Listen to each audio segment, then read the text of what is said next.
You Yeah. went solo. And That's then, what happened. I went solo. Then pumasok ka na sa indie scene. Yeah. So, parang, and now, you're currently in a label. Yes. Viva, kasama tayo. Yes. Welcome! Brother! Brother!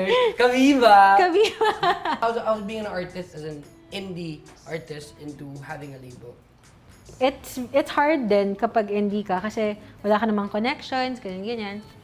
Pero, but I really enjoyed my time not being in a label, just building my name. Oh, Building my brand. ikaw Parang yun ganun. Yeah.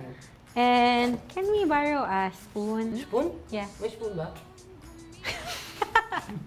So, taste ka lang to. Taste lang natin to if it's too sour or whatever. Kasi importante na alam natin yung flavor ng sauce natin. Sarap, no? I love it. Teka Gusto mo ba lang. ng sour? Di, mas Mahilig ka ba mas sa sour? Medyo, pero mas okay yung matamis. O Mas sige. sweet kasi ako. Kasi meron tayo, sour to eh. Dahil sa calamansi. Gusto ko siya. Gusto mo siya, diba? How was it so far being in a label? Ayun, ito, now that I'm in a label, I super enjoy the time na parang nakita ko yung fruit. Kasi Years even if I'm in a label now, I still want to be in the indie scene. Well, I mean, although it's changing now, thank God. Before, in the indie scene, talaga, hindi mo naiisipan yung pera. Kasi, maliit lang talaga yung pera in the indie scene. Pero yung yung fulfillment kasi. Yeah, you just really want to play. And you know, the Pero, people are buti actually na lang. listening to you. And we're taking the beef. So ano ba yung mga pros and cons? Okay, Being in a so label? far, so parang a lot of people ask me, should I join a label or not? And I always ask them, what's your season? Kasi, is it your season to build your name, to find your music, to find what your genre is? Kasi if so, indie, stay independent. But right now, are you looking for someone to produce your music for free? Like sila yung magbabayad? Andun ka na ba? Marami ka na bang stuff na pwedeng ilabas na kailangan mo talaga ng finances? And that's where I am. I have so many songs, but I don't know how to put them out because I don't have money to produce them. And so when Viva approached me, I felt like it was an answer prayer. Diba? So parang, it really Calling, depends. no? Yeah. Depends on your season kung saan ka babagay. Diba? And sometimes people in the indie scene, there's a lot of support right now. Diba? So parang people get known in the indie scene. And then when they need money, it's really helpful to be in a label. So for me, that's the pro. And so far naman, being in a label, walang cons. Wala siyang cons sa akin. It's also kasi I manage my expectations. Now that you're part of the Viva family, Yeah. what can we expect from you and your sound? Ah, wait, sorry. So, ano naman nangyayari dyan? So, tinitaste ko lang kung okay na ba siya.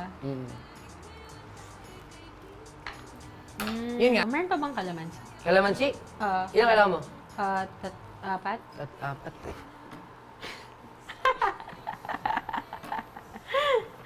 Ma'am, meron po marami dito. Baka kailangan Meron ka rin mo pa. bang ano dyan, house and lot? Wala ako nun eh. Out of stock kasi yun. Out of stock ba? So, yun nga. How does it feel to be part of the Viva family? I love it. Ano? I'm happy. Thank you. Thank you. Thank you. No, I'm really happy to be a part of the family. That's how I feel. And what can we expect from your sound naman? From my sound, okay, so ito yung isa sa things na I've been dealing with the past few months. Na, alam mo yung parang, hinahanap ko pa kasi yung sound ko talaga. I mean, if you guys listen to my music on Spotify, plug. Ako din. Diba? Parang, iba talaga yung sound niya ng songs. Ako hindi ko rin, actually ngayon sa akin, as much as possible gusto ko lang talaga yung maging malawak yung tunog ko eh. Yeah. Kasi ayoko lang din makulong sa isang sound. Right, Siguro right. marirealize ko yung hindi dahil sa hinahanap ko pa yung sound ko. Right. Pero gusto ko lang magkaroon ng maraming sound. Same. Ganun. And parang for some reason, I felt pressured, this is even before the label, na kailangan may unique sound na ako lang or kailangan pareho lahat. Alam mo yun? And then I realized this past few weeks nga na that's not what I want, that's not who I am. You know, there are other people na yun yung pwede nilang gawin. There are people na pag narinig mo yung song nila, alam mo, sila yun. Diba? Kasi may sound sila eh. Pero I realized na parang, I'm not them eh.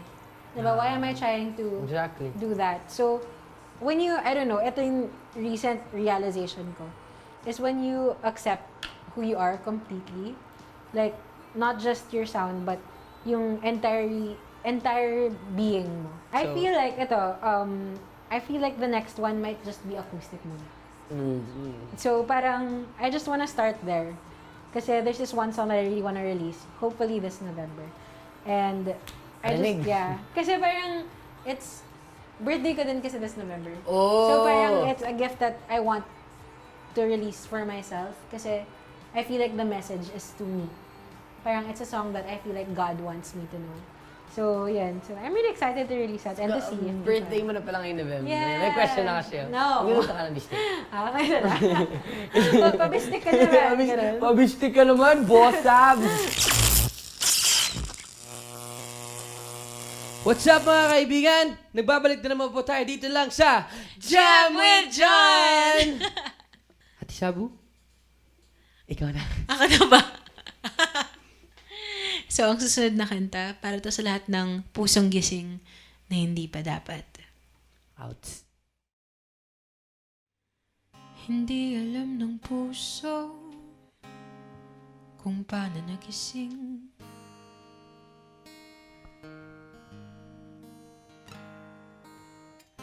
Di din naman ako handa nang bigla kang dumating.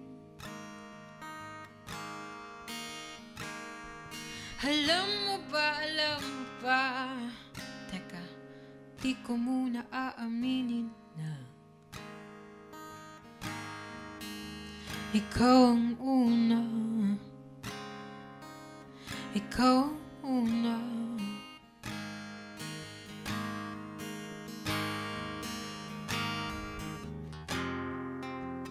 Ngunit di pa rin ako handa.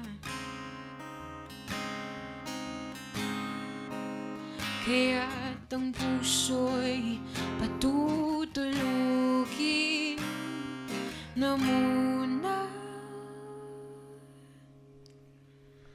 Tulog na puso ko habang patuloy na umikot ang mundo. Tulog na puso ko, di na kailangang madaliin ang pag-ibig na totoo. Tulog na.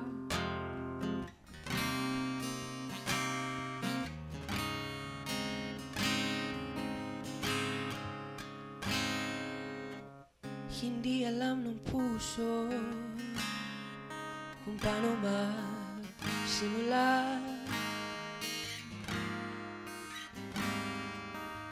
Umawalan ng takot na bigla kang mawala. Alam mo ba, aminin ko na. Ikaw ang una, ikaw ang una, ikaw ang una.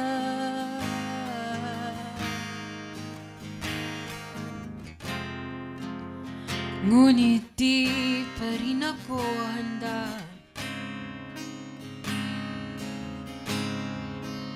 Kaya't ang puso'y patutulugin na muna. Tulog na puso ko habang patuloy na umikot ang mundo. Tulog na puso ko, di na kailangang madaliin ang pag-ibig. Tulog na puso ko habang patuloy na umikot ang mundo. Tulog na puso ko, di na kailangang madaliin ang pag-ibig na totoo. Tulog na.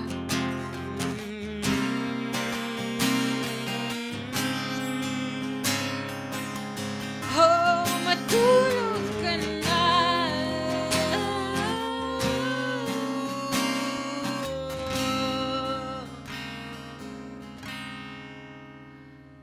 Hinga ng malalim, hindi bulong sa hangin ang mga panalangin ng puso ko. Oh, Hinga ng malalim, hindi bulong sa hangin ang mga panalangin ng puso ko. Oh, hinga ng malalim, hindi bulong sa hangin ang mga panalangin ng puso ko. Tulog na puso ko habang patuloy na umikot ang mundo. Tulog na puso ko, di na kailangang madaliin ang pag-ibig. Tulong na puso ko, habang patuloy na umikot ang mundo. Tulong na puso ko, di na kailangang madaliin ang pag-ibig. Ayan, So ito, okay na to. Yeah. meron akong, hindi siya question. Okay, but before that, ipasok na natin ang Onions! Onions. Hindi, sige. Before ko sabihin sa yung last na question, Okay. ano ba yung ginagawa natin ngayon? Ito, final na siya. So, we're cooking the onions with the beef. So, ano yung step natin? Caramelize natin yung Caramelize. butter. Tapos nilagay muna natin siya sa ibang lagayan. Tapos nag-garlic tayo. Garlic. Lagyan natin yung beef. And then, Yeah. stir Yes, lang muna with ng the konti. Tapos, lagay na natin yung onions. And like, add a little more salt. Of course. And nilagyan din ng konting kalamansi kasi nasa iyo pa rin naman kung ano Flavor. Kung ano yung gusto mo na flavor. So ito na nga. What is your message to the Bistik? What is your message to...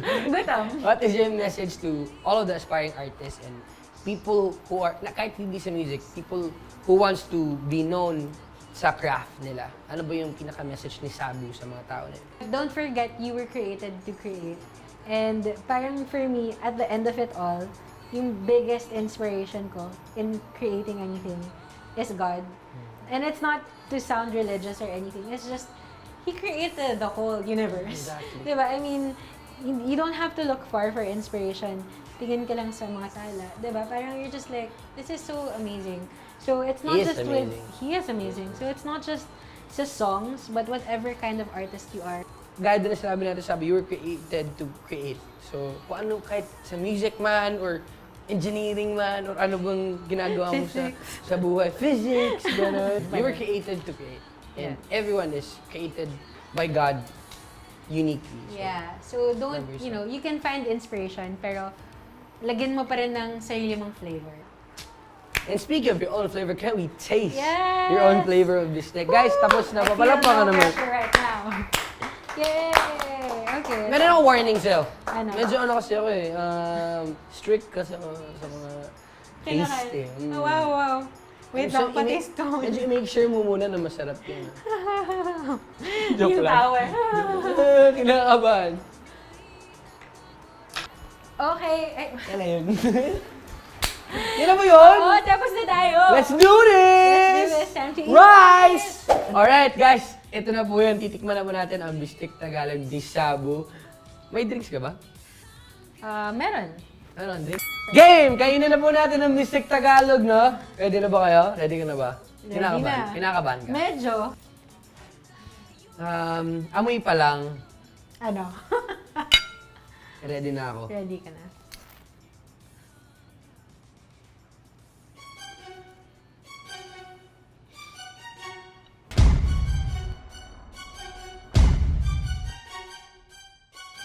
Sarap niya. Ako sa'yo, tikman mo yung niluto mo. Solid. Guys, sobrang solid. Walang joke. Walang joke. Guys, tatapusin muna namin yung kinakain namin. Once again, maraming salamat sa pinuntakan mo kami dito and of course sa Bistek. Once again, Abu, Bistek Tagalog, John Roa. This is Jam with John!